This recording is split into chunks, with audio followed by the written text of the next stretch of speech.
Raja Saab trailer ఎలా అనిపించింది అన్న? ఫస్ట్ ఆఫ్ ఆల్ ఫస్ట్లో కొంచెం స్లో అనిపించింది అన్న. ఓకే.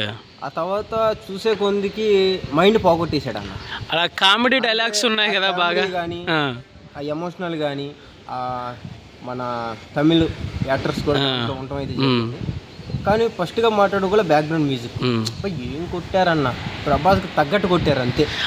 హారర్ ఎలివేషన్స్ ఎలా అనిపించింది? దయ్యం కనపడము ఎలివేషన్స్ ఇప్పుడు దాకా ఈ కాన్సెప్ట్ చేయలే ఆయన. అవును, అసలు కాన్సెప్ట్ ఏంటి ఆల్రెడీ తెలుస్తుంది కదా, comedy, entertainment, horror, emotional touch అవుతుంది.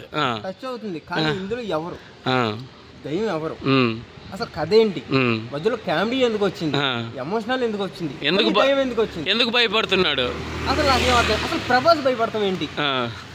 అరే ప్రభాస్ చూస్తేనే అందరికి భయము, కానీ దీంట్లో ప్రభాస్ భయపడతాం ఏంటి? ఇది ప్రభాస్ ని భయపెట్టేది ఏముంది దీంట్లో అన్నది సస్పెన్స్ ఇచ్చాడు. ఓకే. రాజ్యసభ నిజంగా చాలా మంది కూడా ట్రోల్ చేశారు, ఈ పోస్టర్ ఇది బస్సు మీద అది అది. మారుతికి మంచి కంబ్యాక్ అని చెప్పుకోవచ్చు ఈ మూవీ. ఎక్కువగా మనం చెప్పాలంటే మారుతి గారు ఆయన మైండ్ సెట్ కి జోహార్. ఆయన ఆలోచన ప్రతిది కూడా భారీ బడ్జెట్, అదొకటి భారీ బడ్జెట్.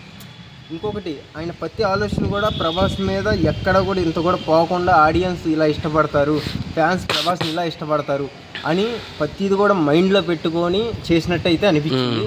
అంటే లేట్ అయింది, లేట్ అయినా లేటెస్ట్గా వచ్చినాడు.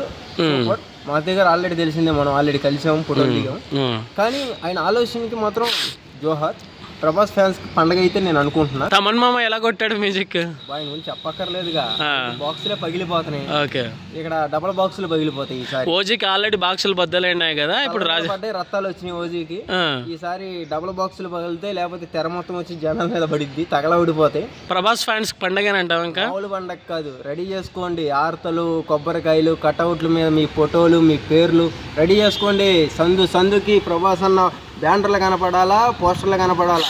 ఈడెవడన్నా ఆడేవాడన్నా ప్రభాస్ ఫ్యాన్స్కి అడ్డెవడన్నా అన్నట్టు రెచ్చిపోండి. ఓకేనా? Thank you bro.